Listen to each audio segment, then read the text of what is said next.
sad.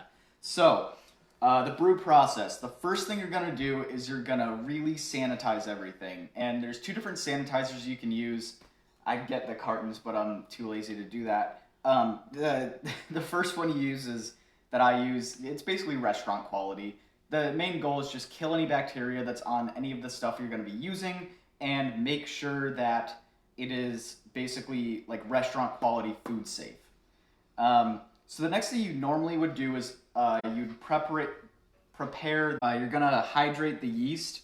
So you can either look on the website for the actual yeast, like the company that makes the yeast. Sometimes they'll have it on their website, or on the back of the packet of yeast I'm using today. It actually does have the brewing instructions, the hydration instructions, and they're all right there if you want to read about it. So there's kind of a debate that goes on between whether or not it's a good idea to just toss the yeast directly into whatever you're brewing in, or if you want to make sure to hydrate it. Both work technically, so it's not that big a deal.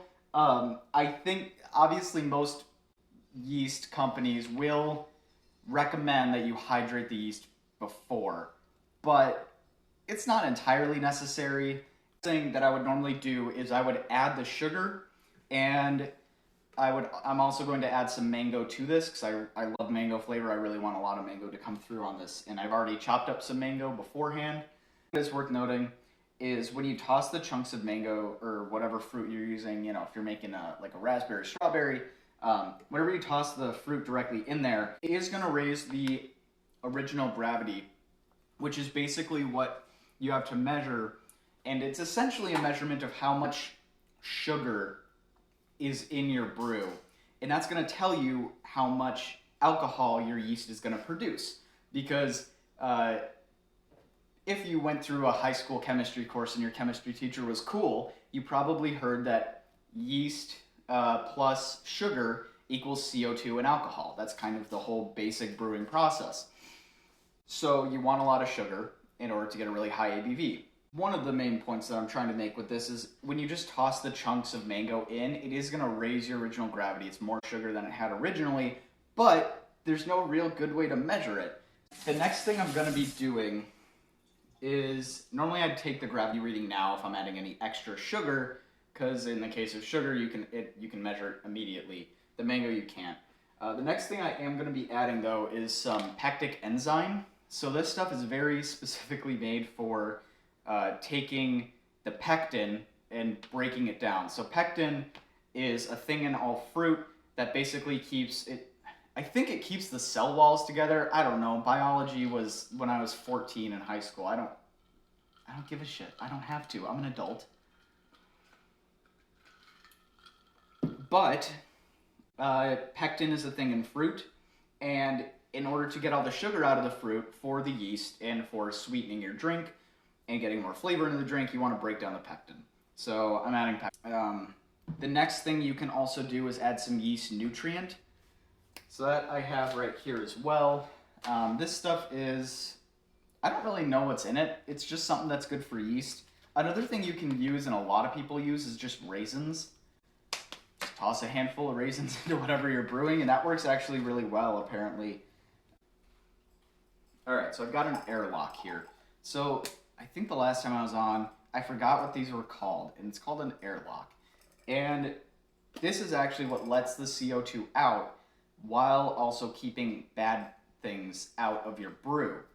So if you're going to be brewing anything with sugar, which is anything you brew, you're going to want to prevent any like fruit flies from getting in, or any bugs that would be attracted to sugar, which is like all of them, any ants. You don't want them to go near the sugar or near your brew because they'll ruin it. No one wants to drink like ant wine. That sounds disgusting. Just like dust, and like if you have, pollen, if it's the right time of year, pet dander, and all these things can actually mess with your brew. It can give it really nasty flavors. I can't imagine a pet dander like brew. That sounds like the grossest thing of all time. So what you use is an airlock. There's a couple of different ways that you can do an airlock. I personally, for like a prison hooch type brew, have used a balloon. You can actually poke holes in a balloon, and with like a pin, you just poke some holes, like really small holes, too small for like a fruit fly to get in, and you just toss it over the the bottle, whatever you're using, and that actually works pretty well. It's not a bad way to do a janky airlock for really really cheap. Even though I think this airlock was like $1.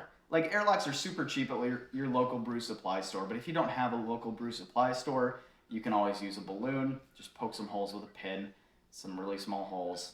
It'll work pretty well. Another way you can use is called the loose cap method. And basically what it is you keep the cap on whatever you're brewing for. So actually, I'm going to demonstrate with.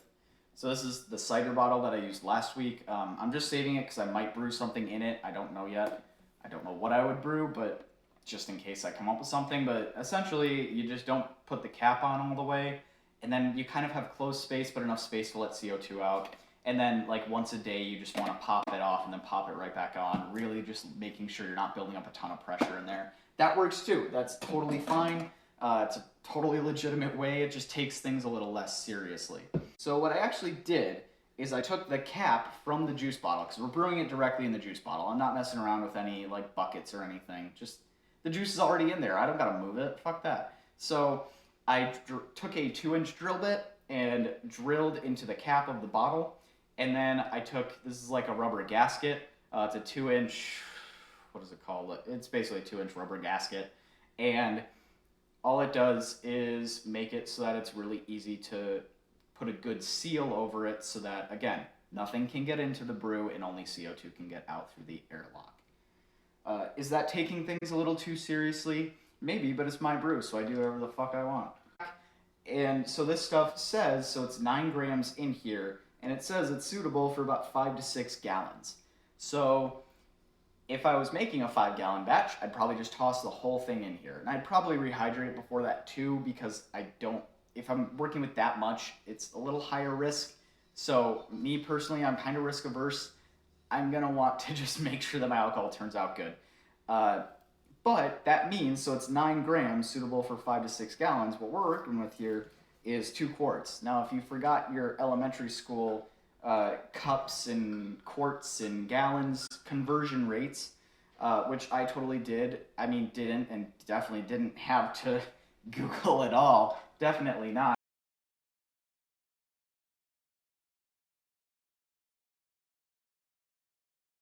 1 quart is, or 2 quarts is half a gallon. So for 5 to 6 gallons for 9 grams, that basically works out to about 2 grams-ish for a half gallon. Give or take. I mean, that's an estimate. That's pretty cool. So at this point, I'm going to just be pitching the yeast straight again. You typically wouldn't be doing this. You'd actually be doing the... normally, you would be like hydrating it, but I'm not taking this brew too seriously. One thing that is worth taking into account when you're pitching yeast is you actually don't want the yeast to be stuck on the sides of the bottle. So I'm going to move this slowly. But so if the yeast gets like splashed around and gets stuck up here, well then it's not going to brew anything. And that's going to make your yeast actually kind of worthless. And you don't want that. You want your yeast to be working full speed. So you actually do not want to shake up the bottle a ton when you are adding your yeast. You actually just want to toss it in the middle and just let it sit. You really don't want to start moving the bottle too much after that. So this is kind of the last part of the brewing process, and this is where I'm going to be cutting my, ending my stream.